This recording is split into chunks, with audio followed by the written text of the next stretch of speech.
The Hill writes the following: "This is bigger than COVID. Why are so many Americans dying early?" It goes on to say life insurers have been consistently sounding the alarm over these unexpected or excess deaths, which claimed 158,000 more Americans in the first 9 months of 2023 than in the same period 2019. That exceeds America's combined losses from every war since Vietnam. Mortality up 26%, Dr. Mark, among 35 to 44-year-olds, up 19% among 25 to 34-year-olds. What in the world is going on?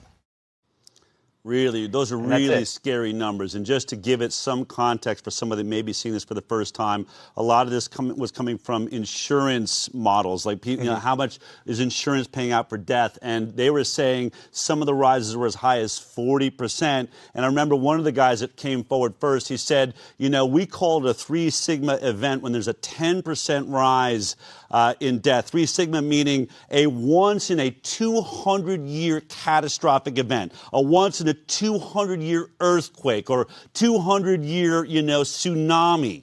And these numbers are even above that. I mean, off the charts is what we're talking about.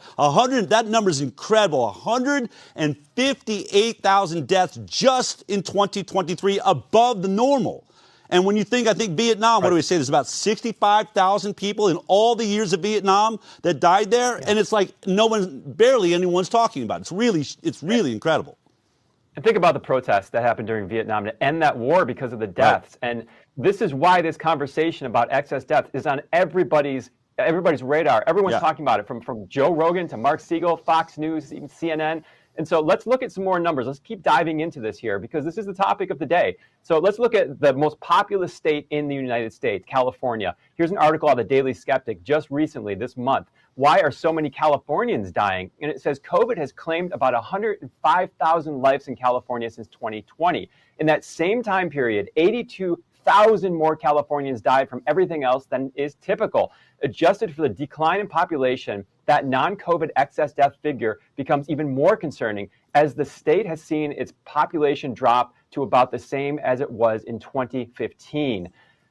I mean, just amazing, amazing conversation on this, but it's the same story anywhere you look. In the UK, we have medical journals, top medical journals like The Lancet, now forced to report on this. Here's an article or a study out of The Lancet, excess mortality in England post-COVID-19 pandemic. And it goes on to say, this model finds that in the period week ending 3rd June 2022 to 30th June 2023, so over a year there, excess deaths for all causes were relatively greatest for 50 to 64-year-olds, 15% higher than expected. Remember, 10% is a 3 sigma. So this is far and above that. All right, go on. Any country you're looking at, you're finding almost the same thing. And it says compared with 11% higher for 25 to 49 and less than 25-year-olds, and about 9% higher for over 65-year-old groups. But then it goes on to say the age-standardized CMI found similar patterns with the largest relative excess deaths for 2022 observed in young 20 to 44 years and middle-aged 45 to 64 years adults. So that's really when the insurance companies kicked in, like you said, a couple of years ago. They said, wait a minute, these are young, working age people that are dropping dead. Why is this happening? We've never seen anything like this before. And, the media, they'll say, or the government's looking at this, they'll say, don't worry, these are just backed up cancer screenings from the lockdowns. These are just people maybe not taking their statins. But we actually have a professor of oncology, Angus Douglas from St. George's Medical School in London. He had a recent interview. He talked about this and put a really fine point on it. Take a listen. All right. I'm looking at excess deaths during the pandemic, but equally before that. I mean, clearly the rate of death in Britain will grow with an ageing population. Yes, it will. But these figures are meant to be adjusted for that. Meant to be adjusted for that and age adjusted as well.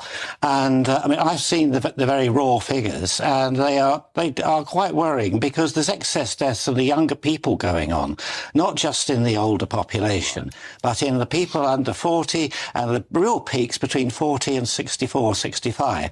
Now, this is something that is highly unusual and highly alarming. It was initially dismissed missed as due to people not getting statins. Remember Chris Whitty said this, which I thought was really quite alarming, because you don't get offered statins till you're over 55, 60, so it can't possibly be involved with that group. Now, the one major thing we said was lockdown. The effect of lockdown and everything it did, this would go bang on to excess deaths due to cancer and various other things. Because of misdiagnosis. Misdiagnosis, mistreatments, everything. But there's something far worse than this. Now, when you actually look at these figures that we have, they're the same in Europe, in Australia, in other places too. And one of the things that I flagged up, and nobody's taken any real notice of, and it's even more pertinent now, is that others have pointed out this excess death started and correlates with the vaccine program.